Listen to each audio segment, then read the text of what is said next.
くいくみフォーク。あ、俺なんかすんの？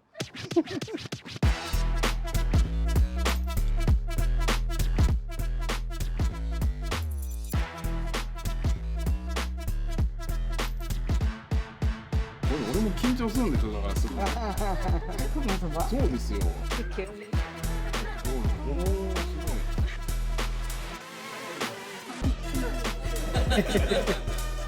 アスクイクミフォーク。Let's rock! おお。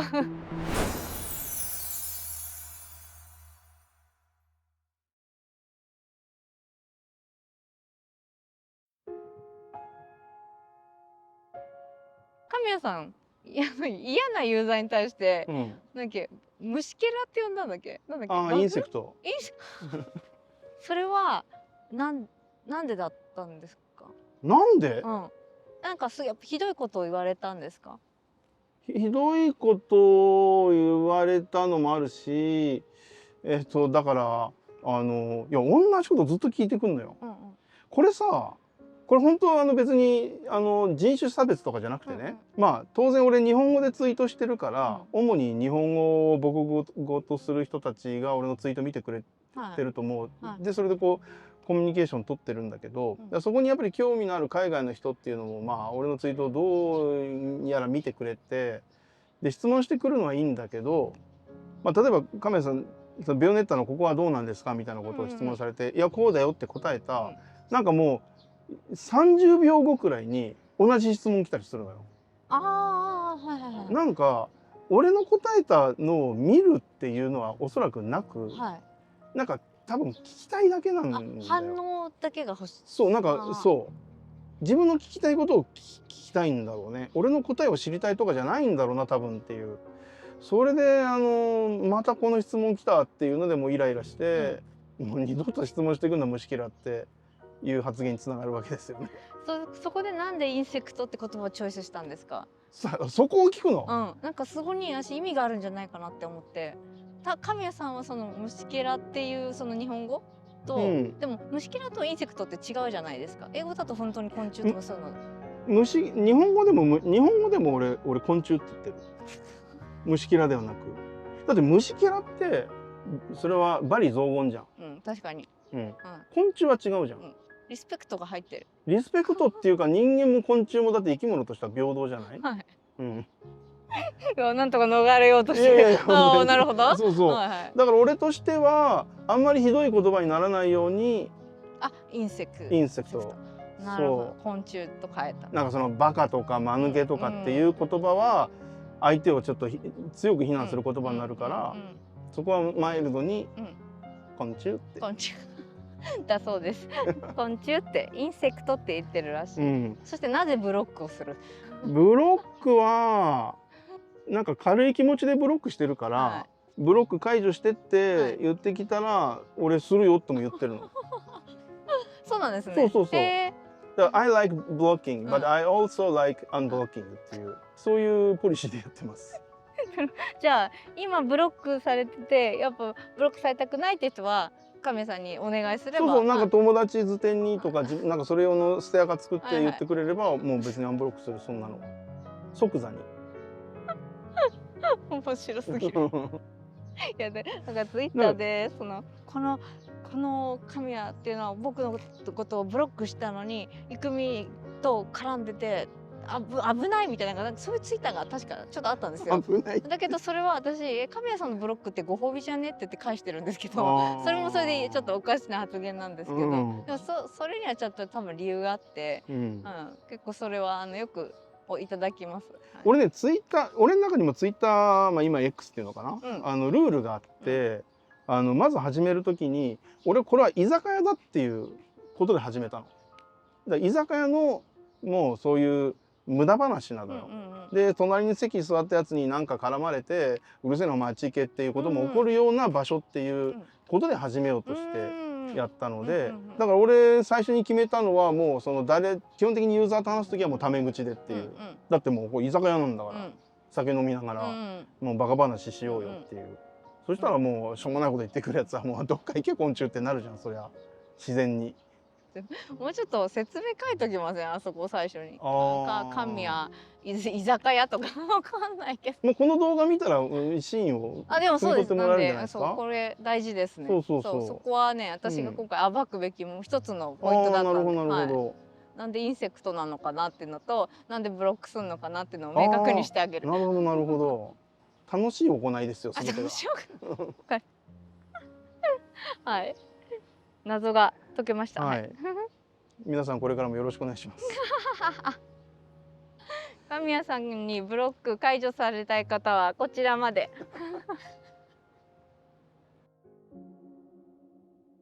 初めて会ったのは、まあクローバースタジオに入社してきて、で僕がやってたōＫAMIっていうプロジェクトに彼女が入ってきたと、新人として入ってきたと、はい、っていうところですよね。はい、あれがだから何年になるんだろうな。入社年度は俺は知らないですよ。私もわかんないです。多分この辺に多分調べて出るんでしょう。それで神谷さんが憧れのですよ。ね、デビルメイクライ使った神谷秀樹さんがいて、それで私はカプコンとクローバーどっち取るって言われて、で特別に見学させてくれるって言われて、それでクローバーさんの方に遊びに行ってōＫAMI見て、これがいいって決めたんです。なるほどなるほど。クローバースタジオがちょうど発足してどのくらいだってなんですか？今でも1年とかそんなもんじゃないのかな。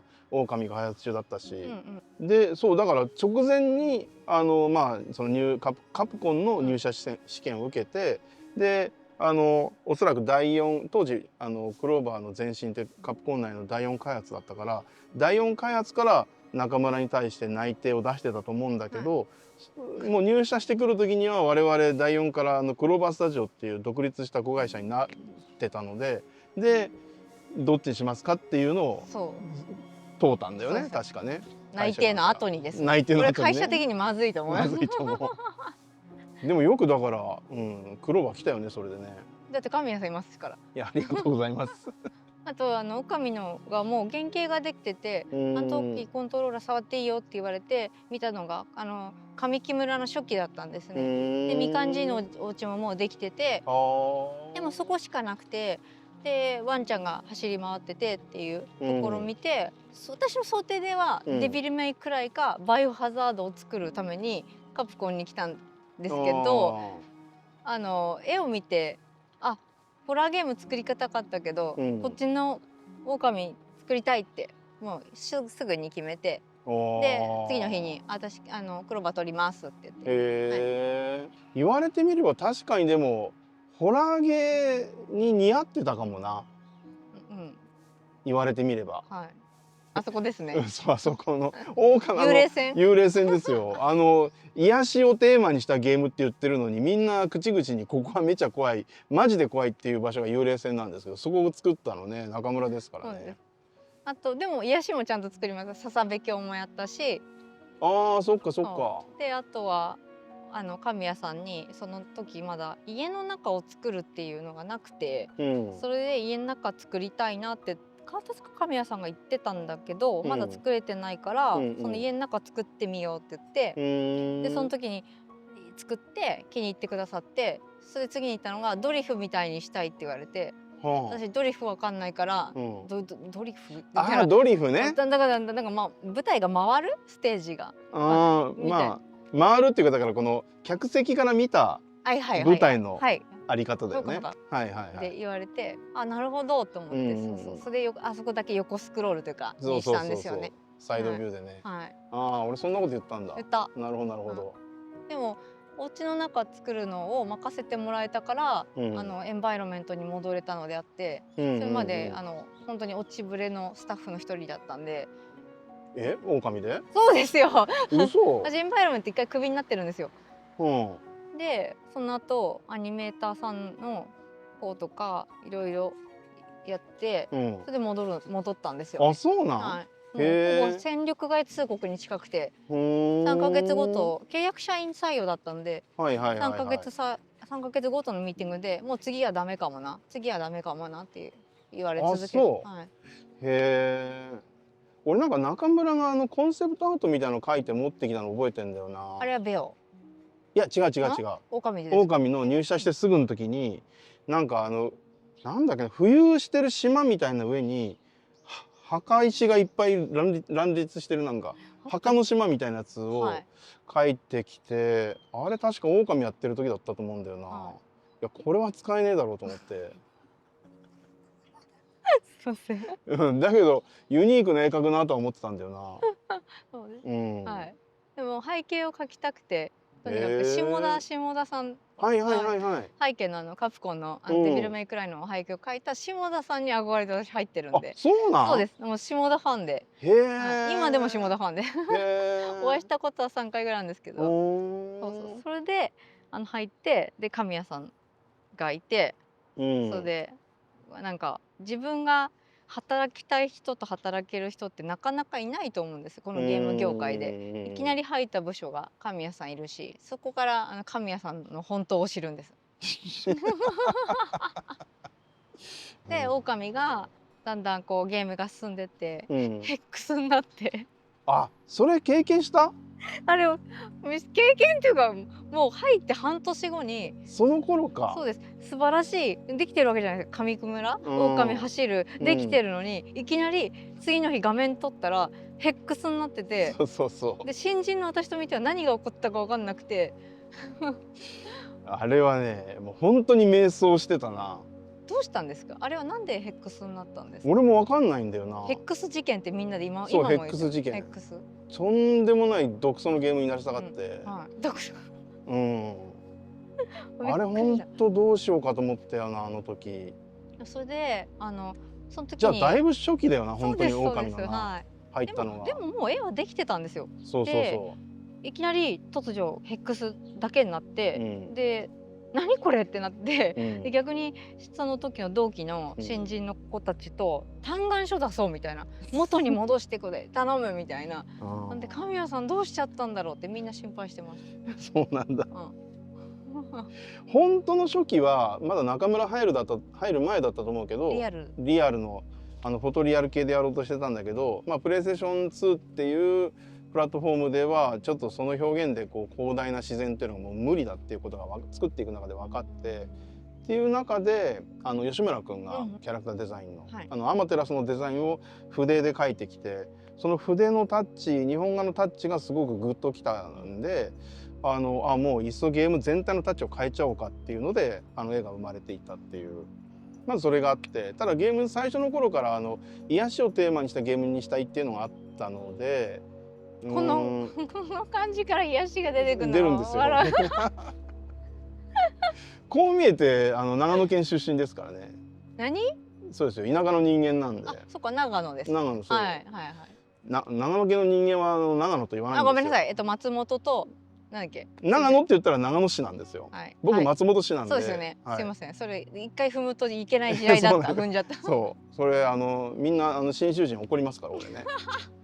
長野と松本バチバチなんで。すいません。長野県の皆さん。神谷さんは信州？僕はよく信州って言いますよ。じゃあ信州にしましょう。だからですね、ōＫamiに信州エリアが出てきた。そう、信州平原があるんです。その通りです。なるほど。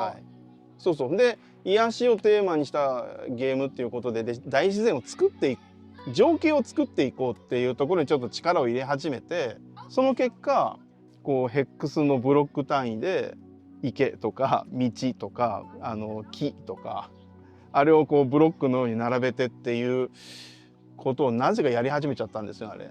もう完全に悪手ですねあれは。あれは神谷さんがやった。あれは僕が主導してやりました。いや本当私新人ながらにどうしようって。はい、すみません。その説はご心配おかけして。大丈夫です。僕のご乱心だと思っていただければ。乱心で。ちょいちょいあるんですよ。ありますあります。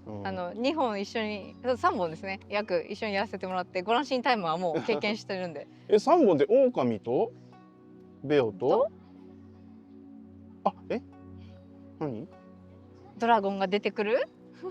あれスケールバウンド？そうです。いたその時。いたよ。いたんやまだ。いたけど途中で抜けなきゃいけなくて、だからまだキネクトの時ですよ。うわめちゃめちゃ初期やん。そう初期。そうōkamiでうん一緒にやらせていただいて、でその時にその神谷さんってちょっと意外だったのが、結構ゲーム性を重視するなのかなって思ったんですけど、ルックとか世界観とかの方を重視してくださるじゃないですか。だからデザイナーとしては超嬉しくて、はい、これがじゃあゲームシステム的にはいらないっていうものでも絵的にいけてればいけてるっていう、あって、それは私そこ神谷さんから学んでるんで、今も変わらなくて、レオンも一緒でしたね。だからやっぱりそのまあ絵に関して言えばそのアーティストが描いてくれるものとか、まあそれは全部どのセクションもそうなんだけど、音楽とかいうまあその各セクションのプロフェッショナルが出してきてくれるものからやっぱりそこからインスピレーションを受けてゲームにフィードバックするっていうことをまあ俺はやるかなやっぱり。みんなの仕事見るの、そのプロフェッショナルの仕事見るの楽しいし、例えばだって中村のさベオで言えばミサイルの上に乗っかってシューティングゲームやるシーンで、なんか中村がアートでこうインカム、魔法陣ってここにこうマイクが出てくるっていう、アートを中村が描いてきたからこれ使いてえなってなって、ほんでサウンドデザインの進藤と相談して、じゃあもうこのマイク越しに喋ってる音声にしようっていう風に話をして、音声にも加工をかけていったっていう。そうなんだ。そうなんだ。ありがたい。そういうとこがめちゃめちゃ。やっぱアート出てきて面白いなと思ったら、これみすみすやっぱりさ、いやゲームの中でいらないからってこう捨てちゃうにはもったいないなと思って。私もそれ今まさにそれがあります。はい。あれでこうゲームがどんどん変わっていくのって面白いよね。やっぱりね、ゲーム作りが。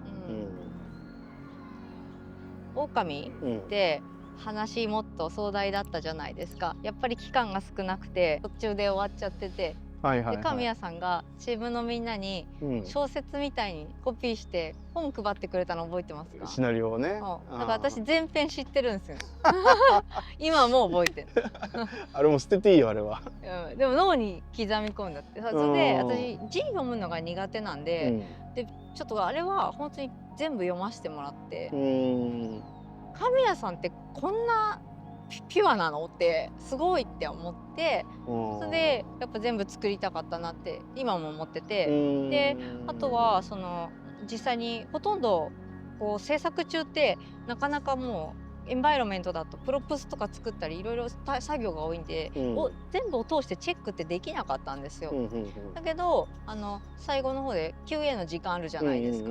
あそこでプレイした時に座席で泣いて、はい、すごいって思ったんですよ。こんな神のセリフ出てくるみたいな。とにかく神谷さんの方何回も見て、この人がこれよくわからないけどまあすごいわって思って。いや本当にでもōkamiの時俺もそこすごい不安で、もともと俺物書きじゃないから文章書くのそんなに得意じゃないし、デビルメイクライはだからすごいあれは7割ゲームで3割シナリオというか、シナリオの場面もだいぶコンパクトだから、そうだからシナリオの話すれば俺バイオ2で初めてそのシナリオライターのプロの杉村先生っていう人と一緒に仕事をして、その杉村先生がバイオ2のシナリオを書いてくれたし、一緒に仕事することでこうその先生のやり方をこう見て盗むというか、こういうものの考え方するんだなっていうのをその短い期間ながら学んで、その後それをこうデビルメイクライで活かせたのが、自分のこう練習というのかな、シナリオ経験積む第1弾と1本目としては良かったかなと思うんだけど、コンパクトで、その次もビューティフル上で、サイドビューのアクションゲーム向けのシナリオだからコンパクトでっていう、であれでこうコンパクトな中でライティングをちょっとこう実践で学んで、いきなりでもその長編だったから自分でも挑戦で、だから俺も自分で書きながらこれシナリオこれで成立してるのかなとか、ゲーム面白いんだろうかってずっと思ってて、でもね、そう終盤で何人か「神谷さんシナリオいいですね」って言ってきてくれるスタッフってのがいて、なんだろうな、でも俺はその時半信半疑だったというかこれなんかとんでもないことになってるけどディレクターの俺を慰めるために言ってくれてるんだろうかとか。いや本当に良かったです。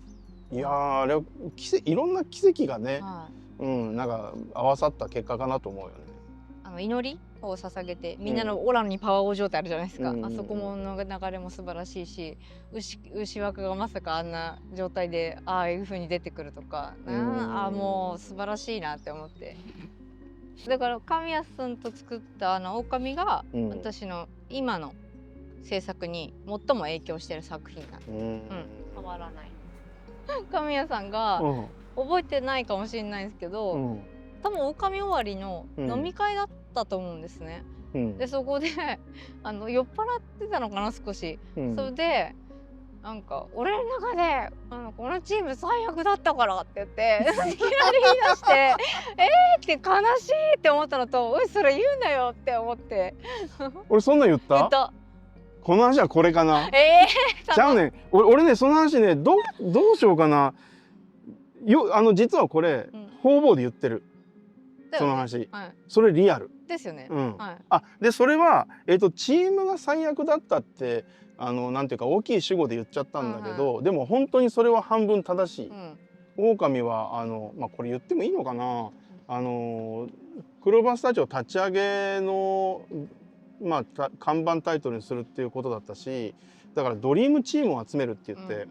でドリームチームをその時の最高峰のセクションのスタッフを全員集めたチームだったはずなのよ。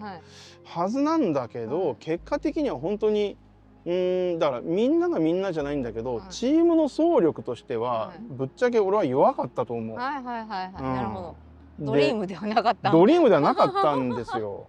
もう本当にコントラストが激しくて、この人がいなかったらōKamiはもうなかったっていう人は確かにいる。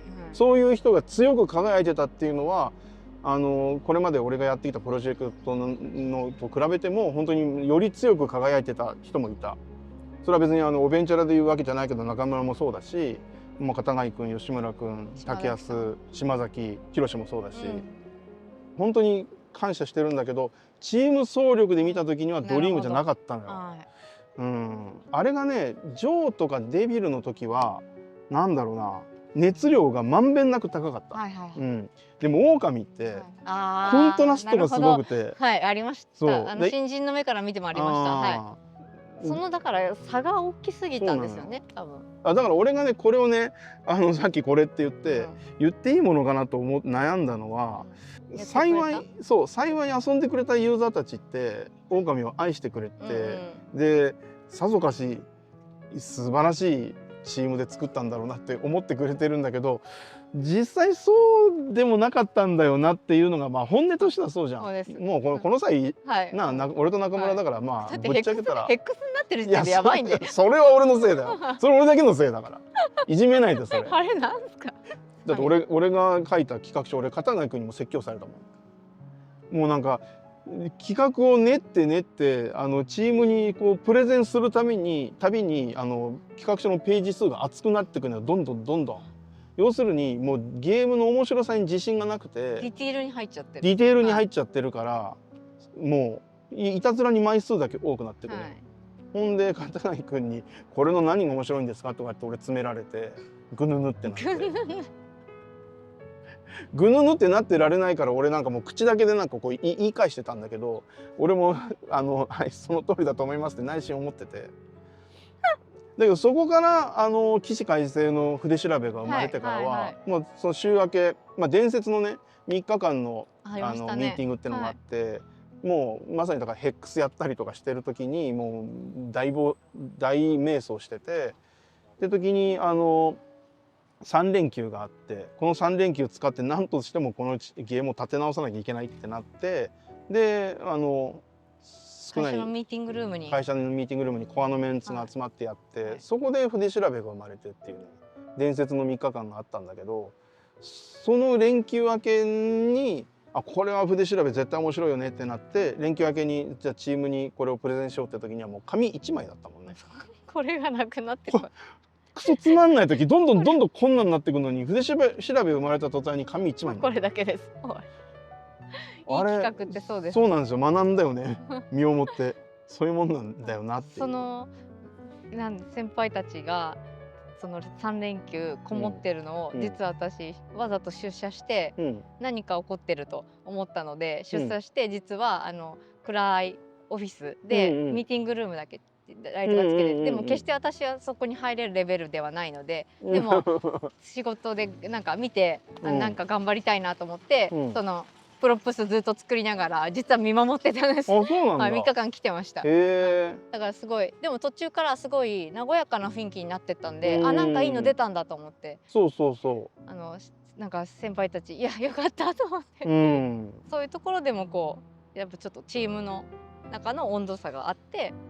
で、だからそれを飲み会で「うわえん」って言って、俺言ったんだ。言った。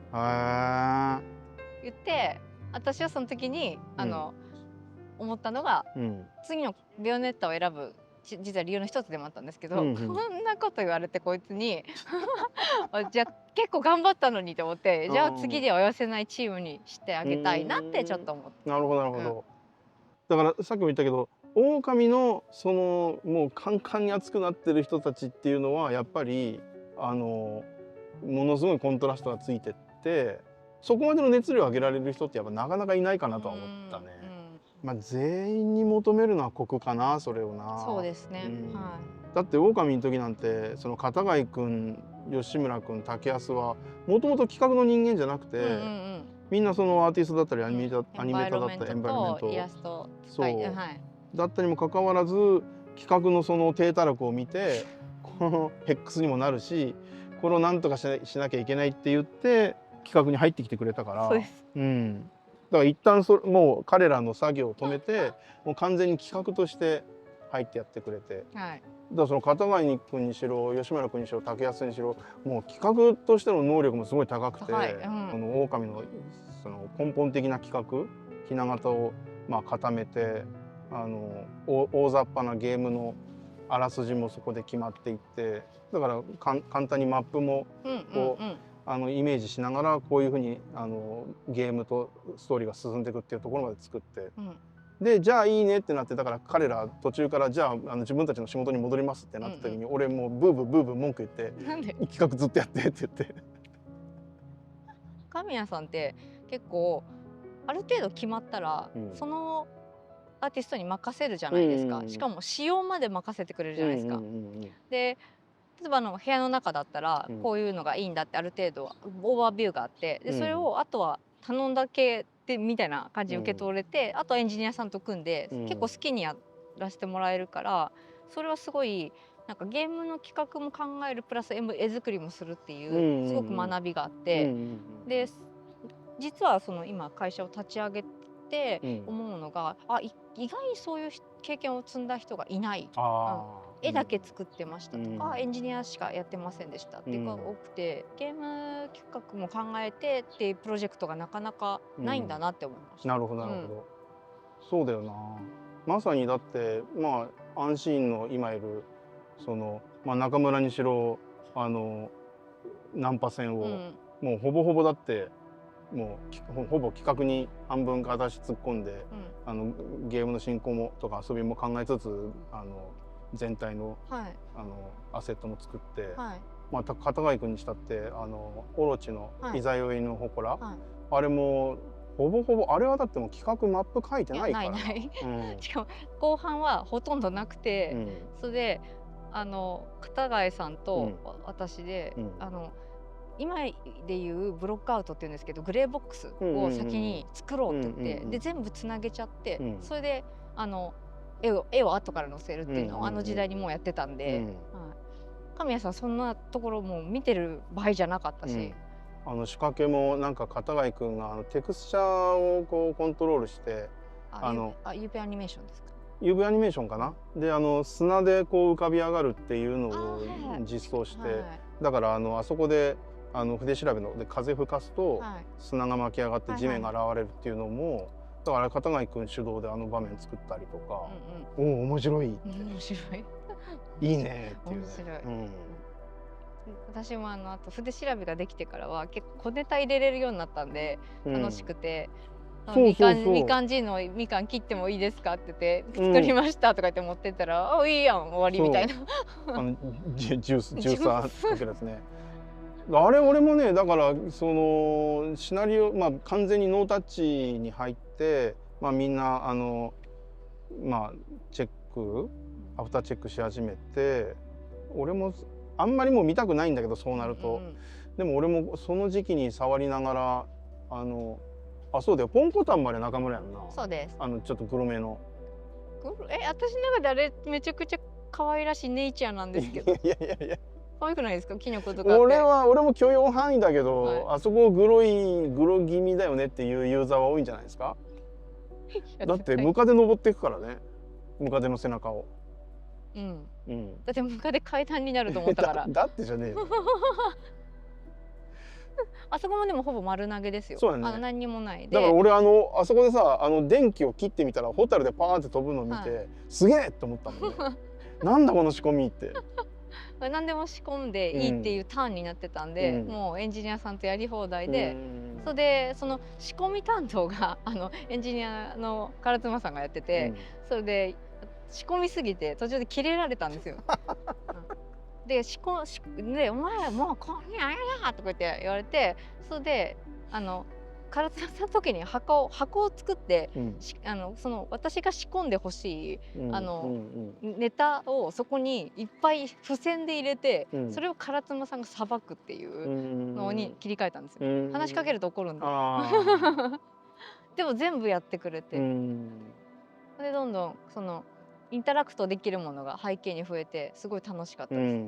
いやだからまた蒸し返すようだけど、全スタッフの熱量がそこまでトップレベルとは言わないけど、もうちょっと上がってたら俺はもう狼あんなもんじゃなかったと思うよ。だからあれをすごい面白いって言ってくれてる声には正直俺はちょっと胸がぐっと痛むところがあって、もっとできたはずっていう。もっとできたんだよな本当はなっていうね。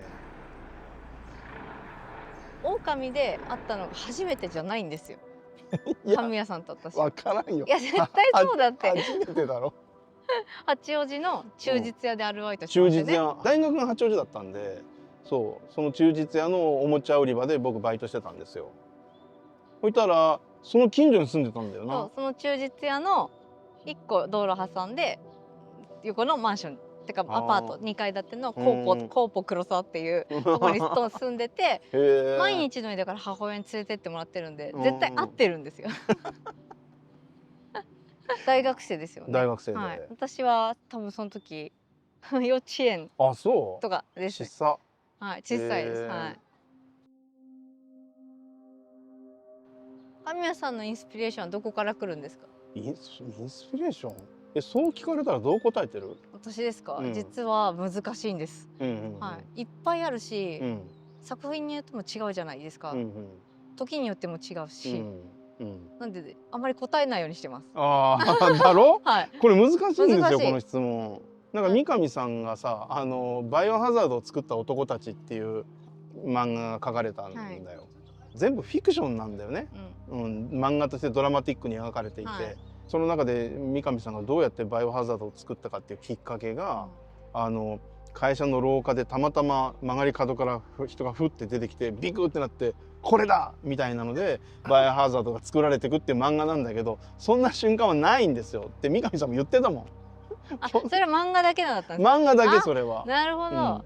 急に出てきたら怖いよねっていうのをゲームの中を作っていく中でね、反映させてったっていうのはあると思うけど、別にそこから着想を得て何か作ったっていうものじゃなくて、だけど漫画としてやっぱりドラマが必要だから、すごい脚色してそういうふうにしたと思うんだけど、だからまあ何か作る時ってまあないよ。ないですよね。そうまさに作品によっても違うし、狼に関して言えばちょうど俺がビューティフルジョーを作ってる時に隣でバイオリメイク作ってたのよ、キューブで。でそれ見た時にその臨場感がすごいなと思って、でそのグラフィックのフォトリアルさっていうのもものすごい水準まで来てるなっていう、それをああいうホラーじゃなくてもっと、明るいことに使ったらこうグッとくる絵が作れるんじゃないかと思って、じゃあこの望郷の念も強かったんで、田舎の信州を思い描いて、そういう大自然のゲームを作ろうと思ったっていう流れはありますよね。結局フォトリアルはもうダメになっちゃったんだけど、だからねインスピレーションっていう意味ではそれこそ一緒に仕事してる各セクションのプロフェッショナルたち、そうですね、こういうアート描いてきてる、こういう音楽、プログラムも敵をこんな風に動かしてみましたっていう、そういうのをやっぱり目ざとくキャッチしていくってことかなって。チームからのインスピレーションっていうのは、チームからのインスピレーション。いいこと言いましたね、綺麗に。これはでも本当に思うよね。俺自身はだってプログラムを組めるわけでもないし、音楽作れるわけでもないし、アートが描けるわけでもないしっていう。だけど一緒に仕事してる時の醍醐味って、もうその筋ではものすごく極めてるスタッフたちが目の前にいて、だからそういうスタッフたちの仕事を目の前で見られるっていうのは、俺は本当そのディレクター冥利に尽きると思うし、もうゲーム大好き人間、一ゲームファンとしては俺特等席だと思うのよ。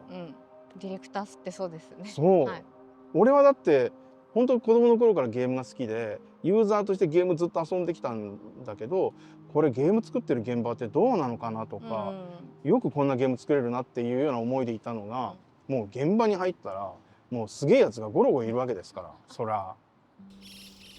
また入って3日目ぐらいですよ。で、神谷さんの机かと思って眺めてたんですね、こうやってオタクだから。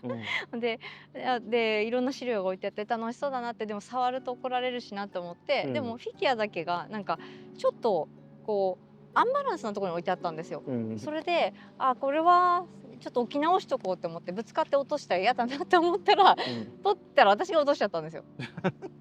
ほんでバキってなっちゃって。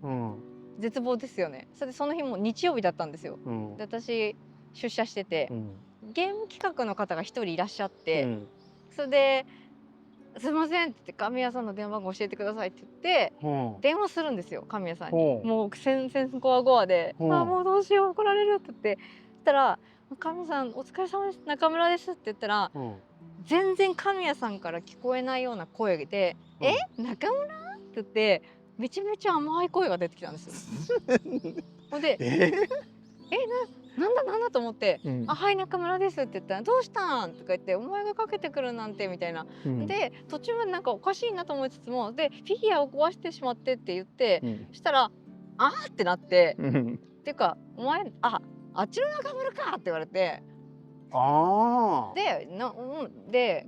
ギュア壊しちゃいました」って言ったら「なんだよ」っていきなり声色がもう全然変わって「直しとけよ」って言われて「すいません」って言って、それで終わったんですよ。でその企画の人に「なんか中村最初すげえ優しかったんですけど」って言ったらなんか神谷さんね、お気に入りのジムかなに中村さんって子がいてその子がかけてきたって勘違いしたんだよって言われてでなんだこれと思ってその中村違いなんですけど、そのお気に入りの中村さんからかかってきた時の中村さんいました。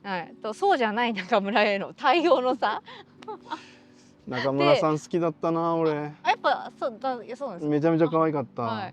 すみません、なんかご期待に。いやとんでもないとんでもないとんでもない、そんな別に。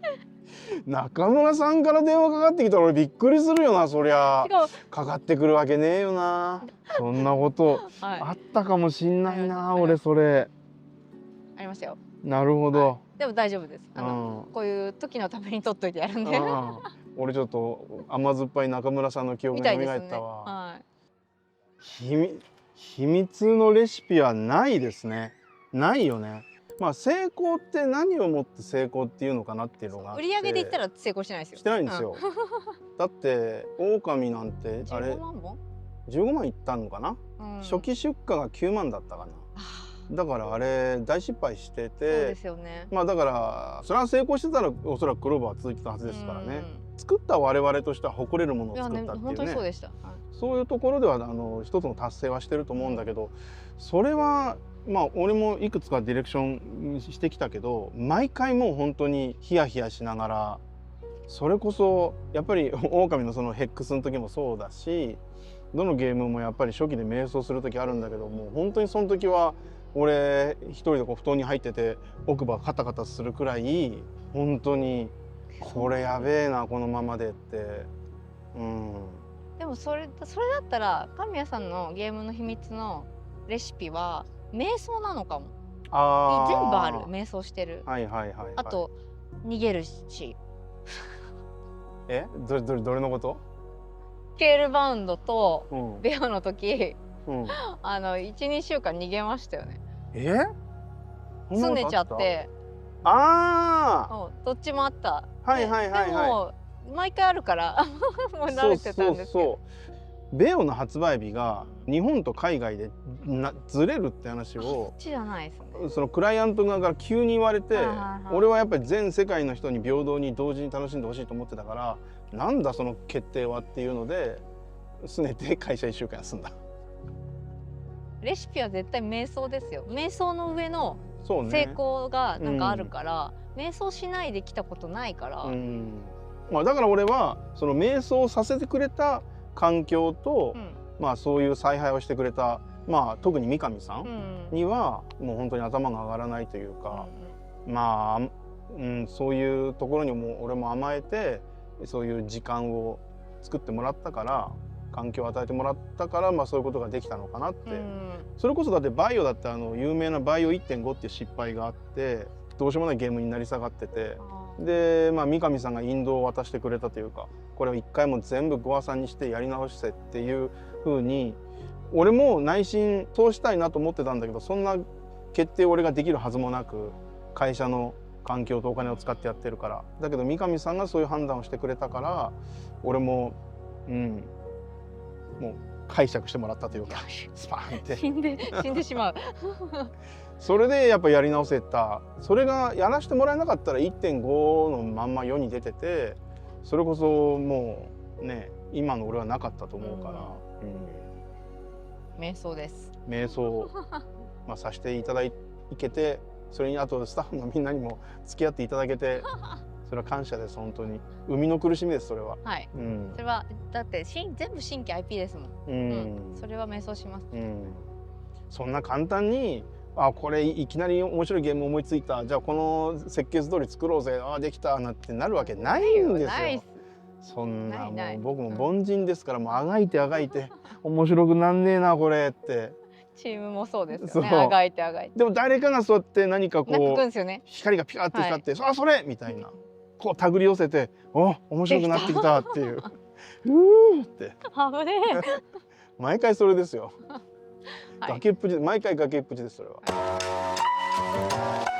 俺がマジでもう一回アクションゲーム作るよっていう気持ちになったって感じかな。欲張りなんですよ。無職だけど引退したわけじゃないですから